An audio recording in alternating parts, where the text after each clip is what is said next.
Lovely. We can't do that because we get... Yeah, one came quite a while before the series one.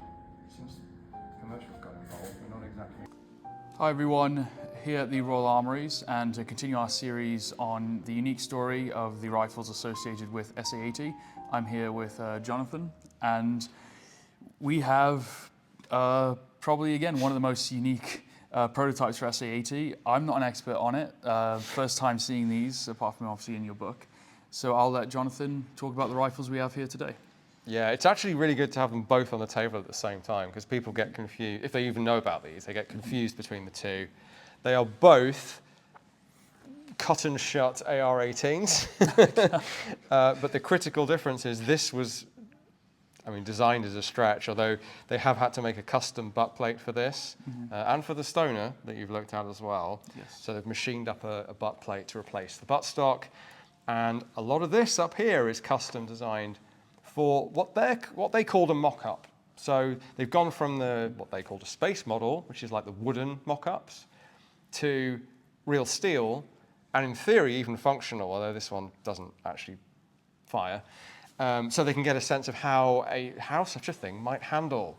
Not so much how it might look, and confirm for themselves what mechanism, what working parts, what gas parts they actually want to, I guess what iteration of the AR18 ultimately they want to go with. So they looked at the Stoner as well, but they already had a sharp eye on the AR18. So this is the official pre-prototype mock-up for the SA80. This is part of that lineage. This thing is not. The traditional story around this is it was made as a slightly bitter joke by Sterling Armaments, who thought they should have had a crack at the new British service rifle. I think they kind of knew already it was a done deal and it was going to be indigenous, like to the government, designed and made at the State Arms Factory, Royal Small Arms Factory, Enfield. But nonetheless, they were the licensee from Armalite of the AR18, AR180, semi-auto as well. And so they were a little bit upset that effectively, in their eyes, Enfield was stealing their design. So the story goes that they cut one of theirs up and put it together like this to go, well, whatever you can do, we can do just as well, or better. But it isn't just a joke, because someone, when I was writing my book, someone alerted me to a magazine article where this was on display at an arms show, offered as a possible option, something that they might put into production with a lot more work, because this isn't connected to this. It's literally just chopped and blocked on. Stuck on the bottom of the handguard. But they were like allegedly maybe for police as like a compact sort of entry weapon or whatever. So there seems to be some real intent behind this, or maybe it's both. Maybe it was done as a bit of a gag, and then they thought, well, why don't we put that out there, and then we can talk about how we also make, or can make, something like that. So you end up with two parallel universe bullpup AR18s, which to a purist is probably horrifying. But again, part of history. No, it is amazing. So this was the Enfield official. They're working on the concept of SA80. That was the joke. I mean, you can even see it's really just three parts of an AR, almost like honestly, someone in sixth form has just photoshopped and chopped it. You want to do side-by-side comparison? Yeah, there you go, so you can kind of see now. One, I think, definitely looks more functional than the other. Neither of them are very functional because, again, they are like proof of concept. They've got this machined optic, like custom optic mount without the optic. I think by this point, we may have had a very early prototype SUSAT. No, it would have been a Suet, I think. So the previous optic for the SLR, which was issued on a sharpshooter marksman, designated marksman basis, I believe would have been fitted there. This, what always cracks me up about this one is that because they've gone iron sights, which isn't great for a bullpup, but they have just chopped the sight protectors off the sight base and welded on another front sight base. I know they have. That's amazing. Absolutely amazing. I mean, you know what they are, and it's funny you shoulder it. They are pretty handy, and it's very light. You can certainly see how the concept would have been sold. You know, we're going from big, long, conventional 7.62 rifles to light hand the Bullpup 5.56 rifles, or Right. 4.85, because at this point, Of course. we still were looking at the British derivative of 5.56, the 4.85. In fact, the whole weapon system was called the Enfield 4.85, Enfield weapon system, nicknamed the 4.85. They saw that ever so slightly ballistically more efficient Interesting. round as the way forward. But they also kind of knew that the American 5.56 was likely to win, so Right. it was easy enough to convert. So these are the Enfield round, these are chambered, or are these 223? No, so This is because 5.56. these are still just 5.56, the mock-ups, but there was at this point the full intention was that they went forward with the 4.85 round, which was not interchangeable with 5.56. Right. It was very similar to the Soviet concept of the 5.45, a greater overall length, smaller diameter, ballistically slightly more efficient, Right. and potentially wounding-wise as well. But that remained. I think they did do some wind ballistic trials with it. It was like incrementally better, but not better enough to justify going our own way, and certainly weren't going to persuade. Well, it did go into the NATO ammo trials in '79, 5.56 won, because it was already in common use, and importantly, American use. Right, yes. When America uses it, you adopt it. What's amazing about these firearms is you can start to see the shape of SA80, especially in the pistol grip.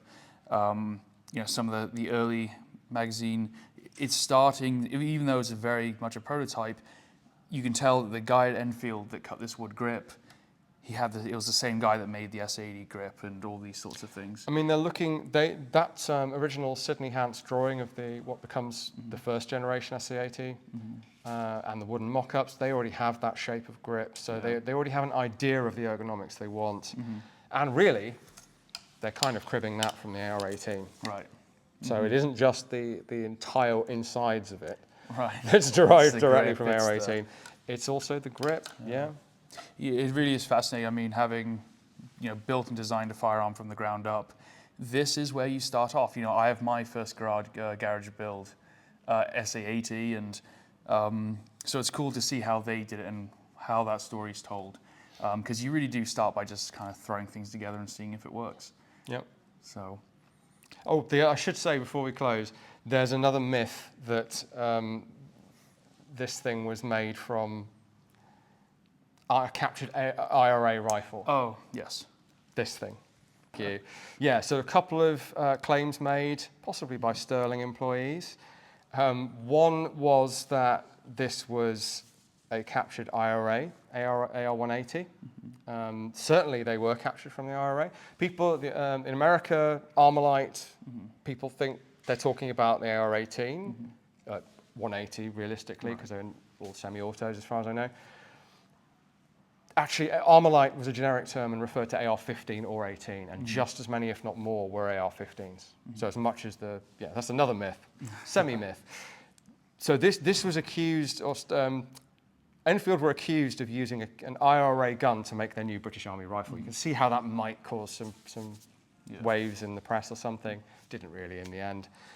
We proved that wrong by means of the serial number, which is removed from this. I think that's partly why people thought it was an IRA gun, because it had removed serial numbers. But they did that to the Stoner as well, that you've looked at. Right. That remnant serial number allows us to track that down and say that, yes, it's a Hauer-made gun, but it was at Enfield already, basically. Right. There was basically no time for them to go out and capture one from the streets of Armagh or whatever and chop it and make it into the new British service rifle. Yeah. Fantastic. I'm fascinated by myths and folklore around firearms. In fact, we're starting a bit of a spin-off series on our channel every now and again where we cover some of that stuff. Well, and it's important to cover because oftentimes myths or off articles, especially, I'm interested in armored warfare also, these myths or one diary account, it's on History Channel one day and then it's official history for a generation. So it's important that, gentlemen like yourself, dispel those myths. Or sometimes prove them right. I mean, Right, yeah, no. Sometimes there's a grain of everything. Sometimes there's a grain of truth. Stuff like this is sometimes just made up. Like there was an accusation that Enfield had stolen, like it either come from the IRA or they'd stolen the parts from Sterling themselves in order to make the prototype SA80. That also seems not to be true. Right. Right. Why would they need to? Well, precisely. We know they already had at least a couple of rifles in hand. Right. Just use those, and as far as we know, they did. Right. And it was, as you were saying, Sterling was jealous that they didn't get the contract. Understandably. So Yeah. there's all this sort of, you know. They were the license holders for, I guess, UK and Europe and that part of the world. Well, they were they were the exclusive licensees actually at that time. So literally, the British Arms Institution is copying their gun, bullpupping it. This is where that story comes in, of course. Right. Well, full circle.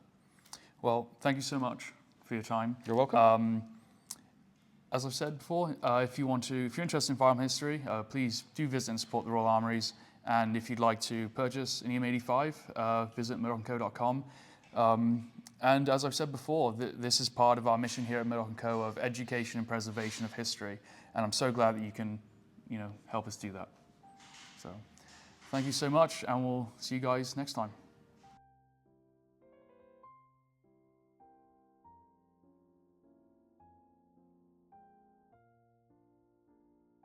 Hi everyone, so thank you so much for watching. As we've said before, here at Murdoch & Co, it's our mission to preserve these rifles. They're not going to be, the MOD won't release them to public, and they're very difficult to see, but it's our mission to bring this rifle to the public through our EM85 series of rifles. So I just want to thank everyone for the views, the likes, the shares, the supports, your comments and enthusiasm. It's been a phenomenal privilege to be able to bring this rifle to the public, and you trust us to do that. So in return, we want to bring content to you like this here today, and also our showroom and reference collection, so any member of the public or firearms enjoyer can come and see and experience these rifles. So, as I said, thank you so much for watching, and until next time, take care.